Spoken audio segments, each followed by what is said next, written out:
નમસ્કાર ખેડૂત મિત્રો, આજે આપણે વાત કરવાની છે કપાસના પાકમાં વીણી ગુણવત્તાયુક્ત ઉત્પાદન અને બજાર વ્યવસ્થાપન કેવી રીતે કરવું જોઈએ અને કઈ કઈ બાબતોનું ધ્યાન રાખવું જોઈએ. સૌ પ્રથમ વાત કરીએ તો કપાસમાં પ્રથમ અને બીજી વીણીમાં જ વધારેમાં વધારે ઉત્પાદન આવે છે.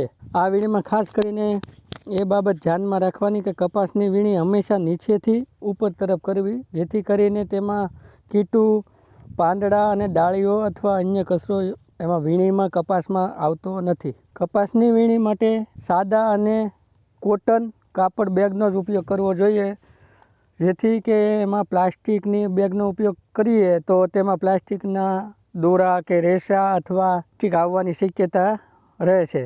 વીણી કરેલ કપાસમાં વાળ કે અન્ય વસ્તુ ન આવે તેનું ખાસ ધ્યાન રાખવું.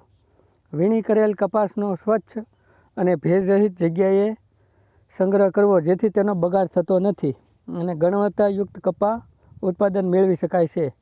કપાસની ગુણવત્તા પ્રમાણે તેના અલગ અલગ સંગ્રહ કરવો અને યોગ્ય બજાર ભાવ મળે ત્યારે તેનું માર્કેટિંગ યાર્ડમાં વેચાણ કરવું જોઈએ.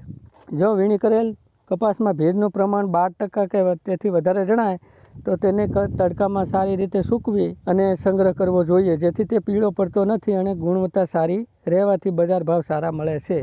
સરકારશ્રીની ટેકાના ભાવે CCI યોજના હેઠળ અરજી કરીને વેચાણ કરવાથી સારા ભાવ મળી રહે છે અને આવક સારી મળી રહી છે.